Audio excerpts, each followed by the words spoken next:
So I'm just going to talk about sort of gaining visibility in an always-on world. And where I'll start is actually just follow on from what Ronan was talking about in terms of visibility and why visibility, trying to really kind of hammer home that message.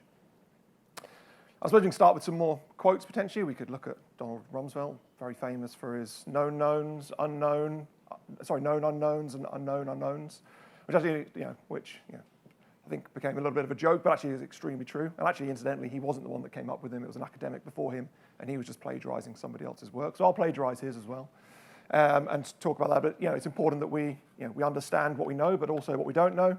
And then we're always going to have that gap that we've got to try and endeavor to try and cover as much as possible. We could look at The Art of War by Sun Tzu as well. One of those famous quotes there. Know your enemy, know yourself. And if you cover those two, I'm paraphrasing here or summarizing. It's not exactly how he said it in Mandarin, I'm sure. But if you have those two covered, then you have nothing to fear. Well, he said you have nothing to fear for 100 battles and having a good outcome. So again, knowing yourself, knowing your enemy, very key. Gain that visibility so you understand what you need to do to be able to be successful. And if you were a warrior in trying to win your battles. So in terms of just why visibility, I think Jess, our director of marketing, called me up and said, what's our message? What's our topic and theme for the year overall? And without hesitation, like I said, visibility. And why? Because it runs through absolutely everything that we either should be doing, are doing, or things that we maybe not doing, but we trying to get there as soon as possible. So whether that's we're talking about zero trust, it's a core pillar within zero trust. You can't effectively implement zero trust without having visibility of what you need to protect, but also what activity is happening. So as you're doing that continuous authentication and authorization of user activity, making sure that you've got that visibility running all the way through. We talk about cyber hygiene, again, something that definitely most organizations don't do well enough. There's a stat, there's obviously lots of different stats from different locations, but there's a stat that 60% of ransomware attacks have a root cause in poor cyber hygiene. And quite often that poor cyber hygiene is just not knowing what assets you have. What do you need to protect? Are they actually protected? And are the security controls you've got in place, are they as effective as you think they are and working for you? So there's lots of different ways to kind of carve up visibility and how it could be used. And we're going to kind of touch upon, as Ronan said, touch upon as many of those through the day. We could talk about threat exposure management. Brian's going to talk about the cloud, and there's definitely some visibility to gain there. But the bit I'm going to just focus on is around threat detection, because when you think about visibility, quite often you link it to threat detection. So, and I guess why talk about threat detection? Well, we can start with the threats. We still have ransomware. That is definitely still a problem. And actually, ransomware has become that catch-all encompassing general most attacks. What's the MO of most attackers? And actually covers multiple different techniques, whether it's targeted phishing, that's part of it, part of that attack chain. Identity attacks, these are the things that are propagating ransomware and why they're being so successful. Misconfigurations, exploiting. So if we think about that visibility piece around configuration, do we have a clear view on our security posture and our configuration? And that being exploited and allowing the ransomware attacks to happen. And also something we're seeing, and I'm going to dive into this with a sort of real-world example in a second, is sort of the growing threat from drive-by downloads, which all, if we look at targeted phishing drive-by downloads, really they're all kind of delivery of malware, and we can put ransomware malware into that same kind of category. And why do we need to care about it? Because actually it's been extremely successful. So some examples here. Lapsus last year, went on a rampage across big tech. There's actually more than I can fit on the page there of successful attacks they had. We can call out NVIDIA, stole 1 terabyte of their proprietary information, including schematics for their cards and processors, firmware, source code. Source code for Bing, stolen from Microsoft. I mean, to be fair, if they can keep it, but that's another conversation. Same with Samsung. I think that's nearly 40 gig of data stolen, all source code. So these are obviously big organizations with big security programs in place, but they are being breached and ransomware is effective. If we look at the effectiveness of ransomware, that's definitely increased, particularly with the extra levers that they're pulling. So it's now no longer about just denial of service, locking out of your environments. Actually, predominantly, it's about stealing your data. It's about being able to target your customers, your users, just to have those extra levers to pull to encourage you to pay. And actually that's changed hugely. And when we come on to the ransomware panel at the end, we'll have some great insights there around effectively how ransomware has developed over the last year or so and what we need to look out for going forward. We can talk about Conti as well, but I've probably spent enough time on this slide and I'm eating into beer time later on. We obviously all know about the HSE. The last thing I'll just say, the Costa Rican government that's probably the biggest attack that happened last year. It was costing the Costa Rican government, they wiped out the Costa Rican government systems, ransomed them, and it was actually costing them $30 million per day by the fact they wiped out all their import-export services and systems, so effectively shut the entire country down, and they went as far as declaring war on the Conti group, which is probably very difficult to do as they're probably teenagers spread across multiple locations. But it's not all ransomware. There's threats as well. Ronan sort of touched upon insider threats, which is growing. So we've got this growing threat from insiders, not helped by the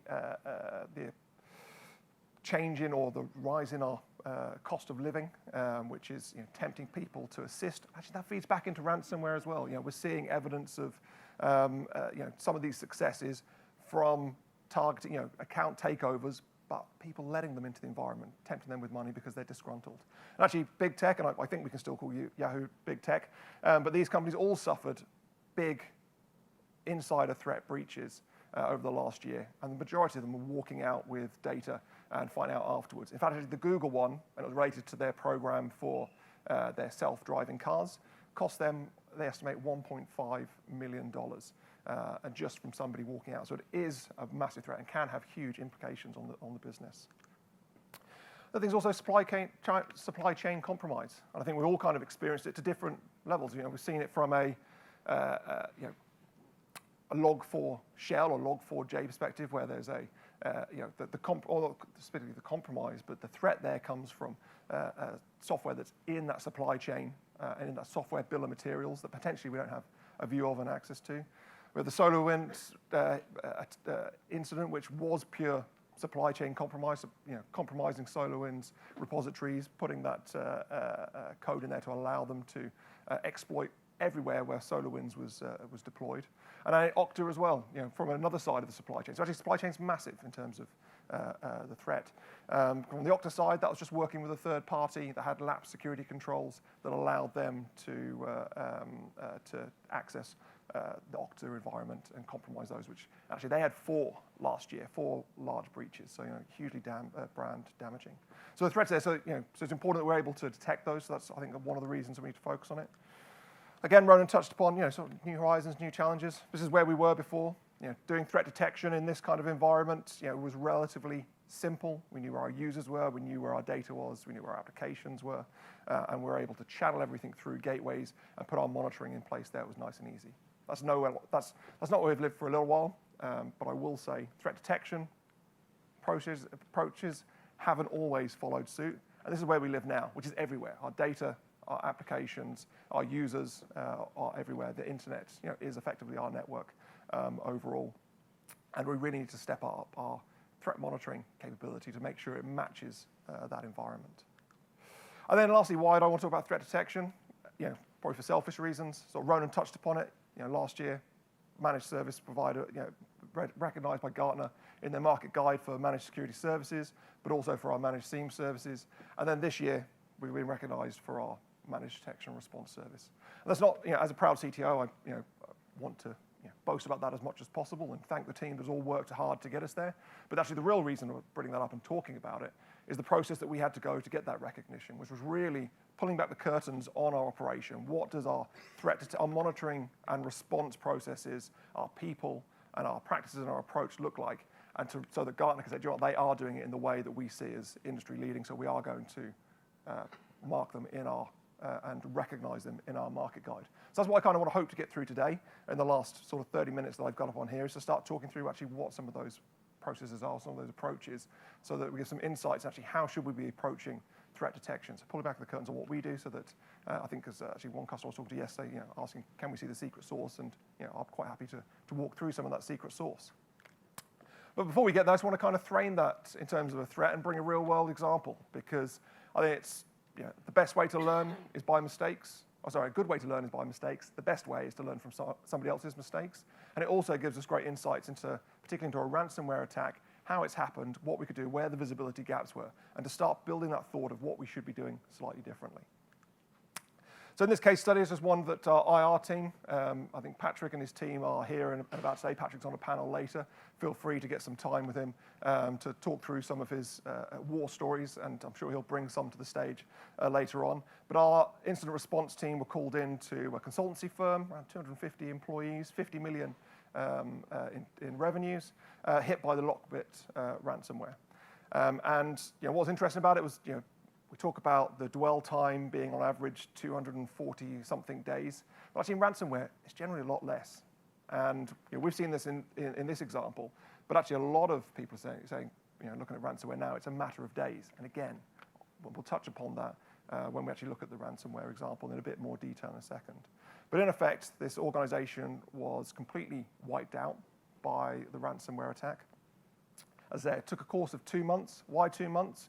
Clear evidence of a remote access broker as part of that supply chain, as part of the ransomware threat actor groups, getting that initial access and then eventually handing it off. And the actual attack, as I say, actually only took 3 days in total. So you need to be in a position where you can identify everything as soon as possible from an initial exploitation, gain that foothold so you can be able to mitigate it, to prevent all the other elements happening. But if you haven't managed to get that, then you need to get down to the point where when the real attack is happening, to be able to identify that and, as I say, mitigate it as quick as possible. If we look at the impact, they had 1 day of complete outage, 7 days of severe disruption, actually wiped out. They had to go and buy new laptops. Their saving grace was that, and we'll kind of get onto a bit of detail in a second, but the saving grace is that they had just migrated their email up into Exchange Online. Other than that, the rest of their systems were completely shut down and encrypted and impossible for them to recover. And the cost they reported back to us was £7.1 million. Obviously, it was a UK organisation. And where does this come from? Some of that cost in terms of the infrastructure they've had to rebuild to bring their business back, but a lot of it in the damage to their reputation. So obviously, it's cost them in ongoing bids, of significant bids that they were overexposed to as an organisation.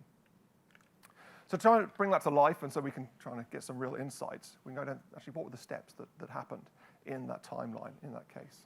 So actually, in this instance, an unsuspecting user carried out his job, needed to research something, jumped into Google, searched for what he was looking for on Google. Top hit came back saying, yep, we've got what you're looking for here. Opened that link. That link just fed them straight to a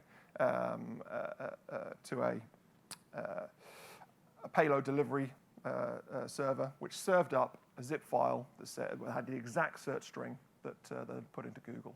Why is that important? Well, actually, what we're seeing here is that infrastructure that those remote access brokers are using to be able to get an initial breach, an initial compromise, is doing that entirely on the fly. So they're taking that Google search result that is being passed through from that HTTP request, going through to them, compiling. And actually, when we did the analysis on the zip file, we could see that it had been compiled at that point, exact point that it had been clicked, to then deliver it exactly looking for the file that the end user was looking for in the first place. That end user opened it, and then that gave them their initial foothold.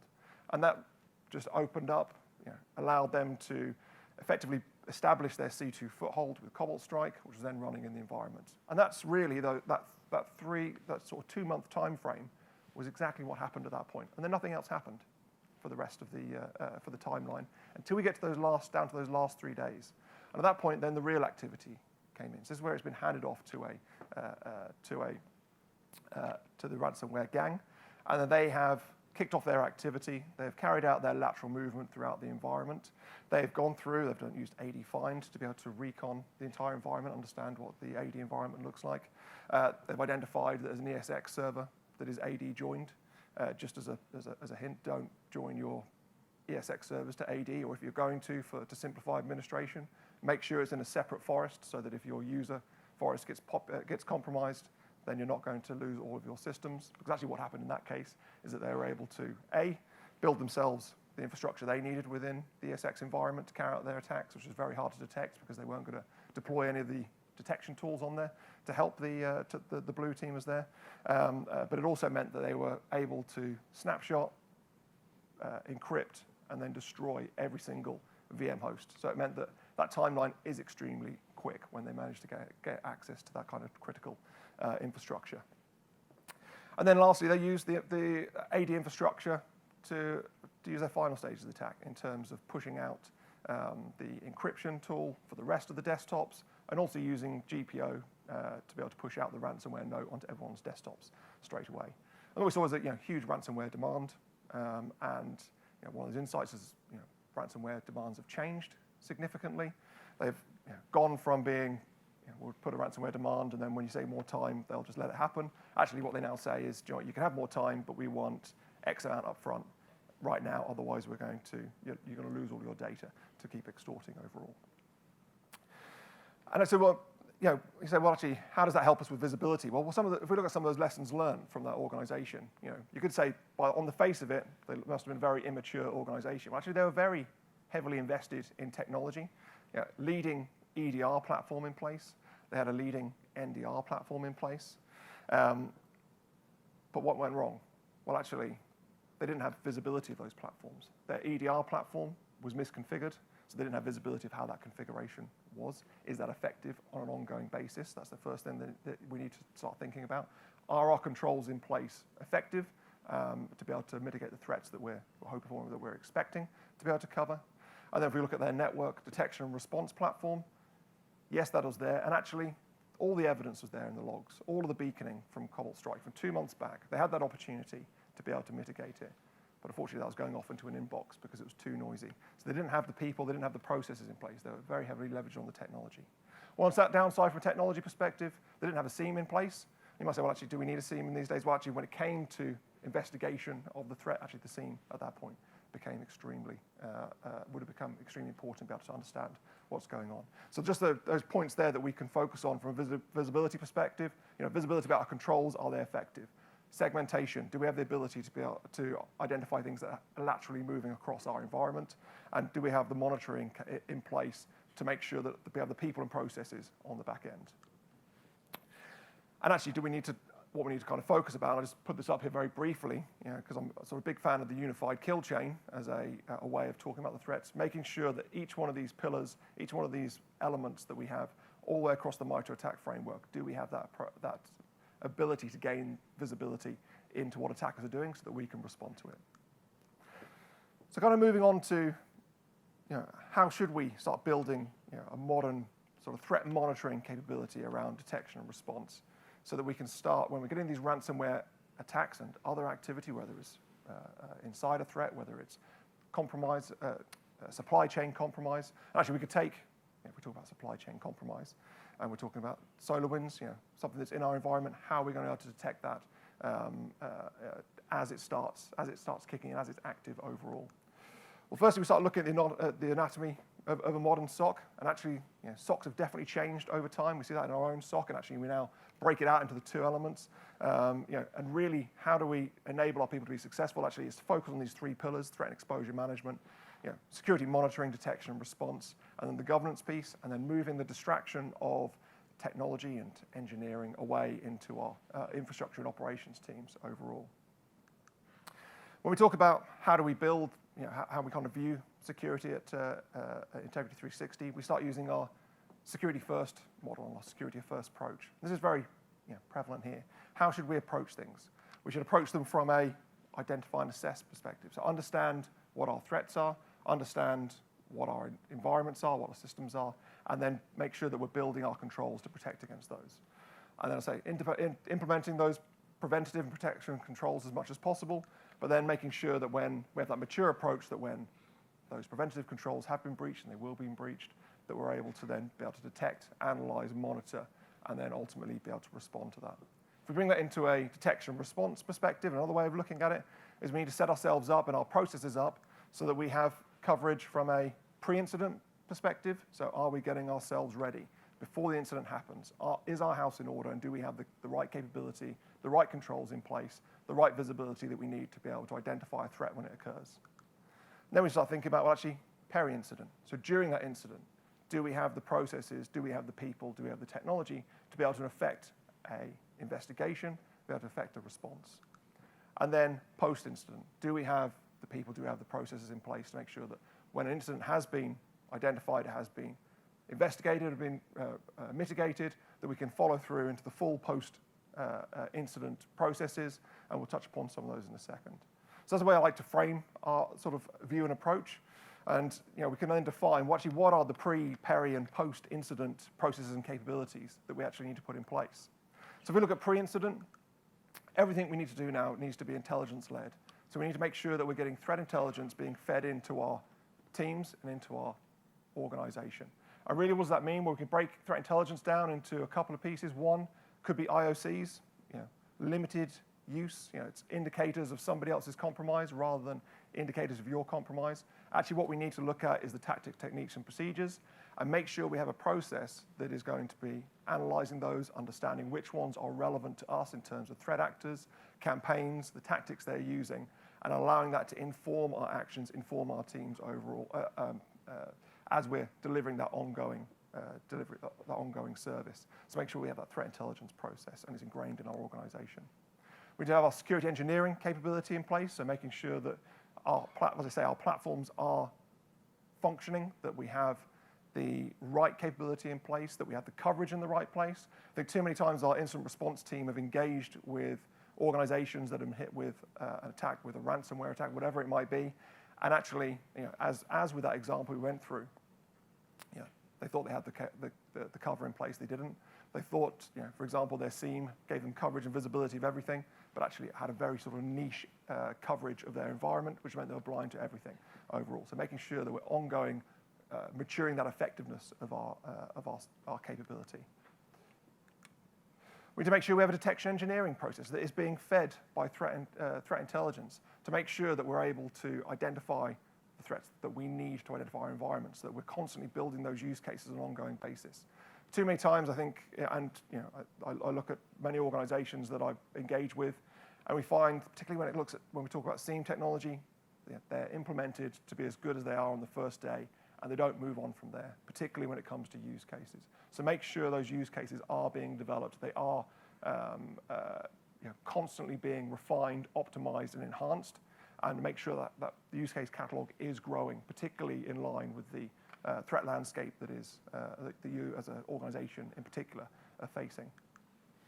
And then lastly, we need to make sure we've got a continuous testing and validation process in place. So are we constantly testing these controls on an ongoing basis over and over again? So do we have red teaming exercises? Do we have breach attack simulation ongoing?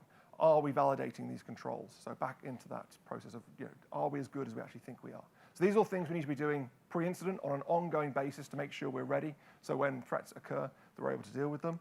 From a peri-incident, so during that incident, maybe very obviously, we need to have an alert management process that we have in place to make sure that we're able to triage the alerts, classify them, understand them, deduplicate them, compare them to other cases that we've seen before so that we're not wasting time on those. We need to make sure we're enriching those alerts on an ongoing basis so that as soon as we're actually diving into it, we have all the information at our fingertips straight away. And we need to make sure we have a strong incident handling capability.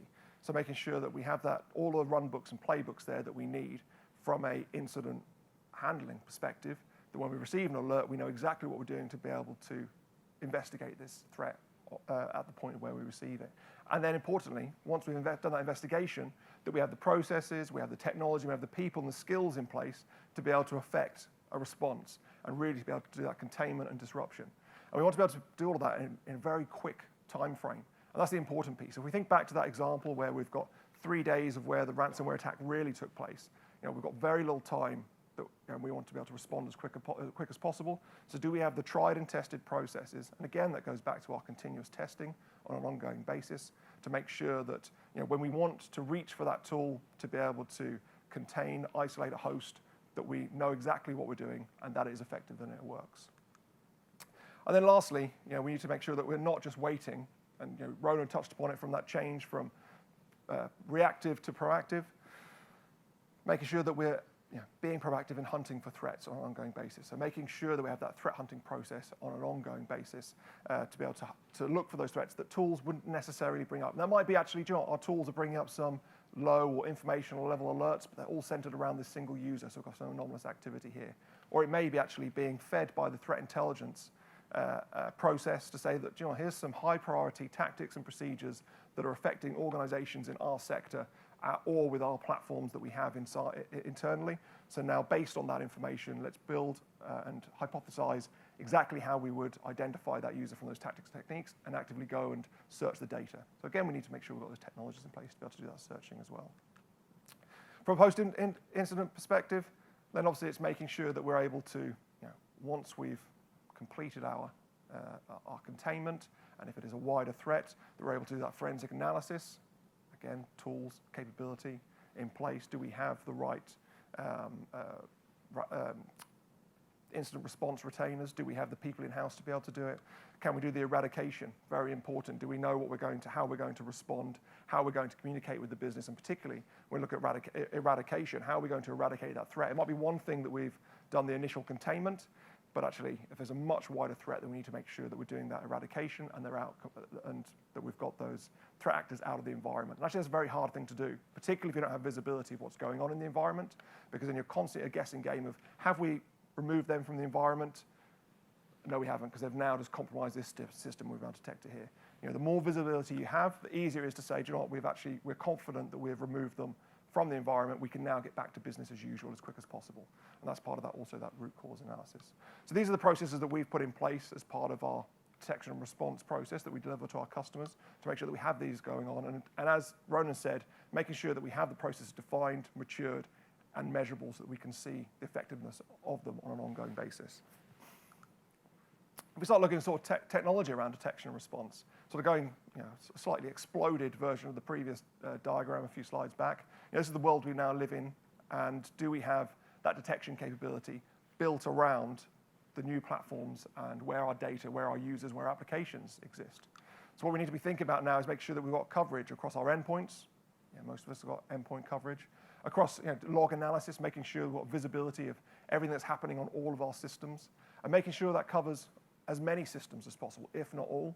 I think there's a tendency to limit what we log and bring in from an analytics perspective because of cost.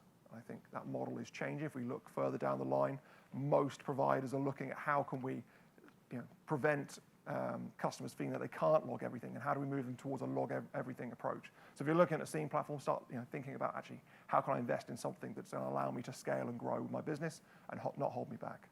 Making sure we have coverage of the network, network in terms of our on-prem environments, but also the network activity that's happening up in the cloud as well, because we've got a network there, we've got activity that's happening between servers. Can we identify what's happening within those? We're talking about the cloud, making sure we have coverage of the cloud. So do we have the ability to detect threats against the cloud control planes? Extremely important. Some of those example compromises were all around how threat actors had compromised the control planes of AWS, of Azure instances on behalf within an organization, and then they've got admin access. So are we able to identify access and changes at the admin level, and particularly from an insider threat perspective as well? And then lastly, identity, which is obviously extremely important when we start talking about SaaS. So do we have coverage from an identity perspective for detection and response? Are we monitoring what's happening from when an identity is being used for accessing different applications, what they're doing on an ongoing basis? So really, we need to make sure that we have a complete coverage, and that's all being fed in to our overall process as part of our detection and response capability. And if we kind of bring that up to our detection and response architecture, and this is how we provide detection and response, and you'll probably look at that and say, well, actually, do you know what, this is, you could put the word XDR into here. XDR, touch upon that very briefly. XDR being, extended detection and response. I don't see that particularly as being a specific product. It's an approach. Marketing teams have turned that into a product and a little bit of hype. But really, I see that as being the approach that we need, which is making sure that we're covering all of the bases and we're able to affect our response as quick as possible. The one thing we kind of got in here on top as part of this, so we obviously have our 5 pillars of the key areas that we need to make sure that we're monitoring across our environment. But we also need to be bringing all that data, all of those events into one location to make sure we're then able to automate our playbooks as much as possible. So bringing those into a SOAR platform, whether that's provided by an XDR platform, whether that's provided by your SIEM platform, whether that's provided by an external SOAR platform, but making sure that you have all that data going in one place, because that means you have consistency. It means you have all of your playbooks that you can operate and run. So when you're responding to a threat, to be able to contain it. It means that you're not working out and having to log into your EDR platform to work out, actually, I want to copy this host name in here to go and to isolate it. What's the effect of that is going to be? Well, actually, you've got a playbook where you've already done the testing. You're already able to be confident that what the artifact and entity that was in that alert, you can instantly, at the push of a button, run a playbook that is going to contain that that incident, regardless of where it came from. So we're able to work across tools with one single platform overall. And just quickly, as I was talking about SOAR, our approach to automation. If you're going down an automation path, just a quick guide really. Don't be over optimistic in terms of what you can automate. Don't try to go straight for end-to-end automation, because that's the quickest way you're going to fail. You're not going to be able to do end-to-end automation. Actually, what you need to start focusing on, break it down into subtasks, making sure that we're automating our triage process. We're automating our enrichment processes. We're automating that containment process, and making sure that the human element doesn't get removed from that entire process, and make sure that it's not trying to go end-to-end overall.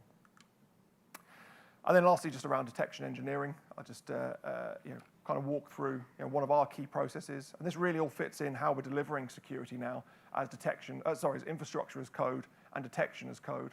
So our teams, as we're deploying all of our platforms through the cloud as code, then we're building all of our detections that are being informed by threat intelligence into our detection engineering teams, but then working to build our detection files that are then, we've got a continuous development and continuous delivery process to be able to update those. So it's an iterative process that we repeat ongoing over and over. So we've talked about some of the processes we need to think about, talked about some of the technologies that we need to start thinking about, or the capabilities that we need, rather than specific technologies that we have to have in place. But last but not least, we sort of come on to people. Maybe not those people just yet. Now, actually, when I put this together for London a few weeks ago, I kind of said, well, actually, joking aside, we're moving into an area of AI, and what we expect and what we'll be on sort of talking about next year will be how we're implementing AI as part of our detection response processes. And then I think it was a week later, Microsoft announced Security Copilot for Sentinel, which I don't know if you've taken a look at it. Once it becomes sort of general availability, it has the promise of being an extremely powerful platform that allows us to have a personal assistant tied to us for all of these activities that we need to do, so all of those processes. So we expect to see a massive change in what happens there. And actually, we're seeing that in some other vendors already before that, SOAR vendors, for example, putting widgets into their platform so that analysts could ask for assistance on a particular incident. It's not fault-proof. It's not without worry. Are we using the large language models on our data? Is that being shared outside of our organization? I think that's some of the trust that we're going to have to kind of build into that process. That's some of the trust that's going to have to be built into those platforms so that we can get comfortable with them. And there's also an element of trust of how far do we see the AI going into our platforms overall. But I'll leave that there, and we can talk about that sort of next year. If I was talking about teams overall, what do we need to look at, and what does our teams look like? Then obviously we have a capability around our analysts, so our level 1, level 2, level 3, as you would, and our incident response team. So what do you need to have? You need to have that end-to-end incident alert management and incident handling process in place, and making sure that you have the capability to hand off to an incident response team where needed. You need to make sure that we have our SOC engineering team in place, and they are capable in all of the tools that are being managed, and they proactively manage them on an ongoing basis. We need to make sure that we have our threat content development team in place. Now, longer term, we'd probably see this potentially merging into the job of the analysts as they become more high value, and particularly as AI helps them with some of the elements of their role, so that we become more efficient overall. But making sure we have a detection engineering capability and our threat content developers in place, and then making sure that we have our cyber threat intelligence, as I said, constantly feeding that process overall. And then lastly, making sure that we have a red teaming capability in place in terms of our people, to make sure that we're able to do that continuous security validation overall, to make sure we have that complete cycle of our approach to understand whether we identify, assessing where we're weak, putting our preventative controls, in this case, our detection controls in place, making sure we have the detection capability in terms of our analysts, and then lastly, making sure that we're able to respond from our incident response teams.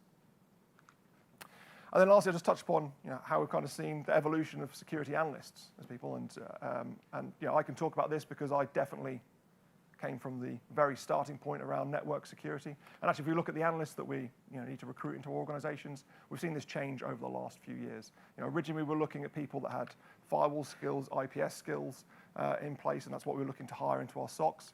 That then, probably about 5-8 years ago, probably, that kind of changed in saying, well, actually, do you know what? They're not the people we need anymore. We need people that understand the systems and platforms that we're monitoring. So taking more of people from a sysadmin background. When we look forward to the cloud and what we need to start recruiting into our security teams now, it's very much around software engineering. So that is the skill set that we currently need to bring into our SOC to make sure that we have the understanding, the ability to operate in the cloud, to make sure we can deliver detection as code, to make sure we can deliver infrastructure as code, and to make sure we have an understanding of our cloud workloads, which by the end of this year will be 70% of all of our workloads and how they're being delivered. That's me. Thank you. Thank you so much.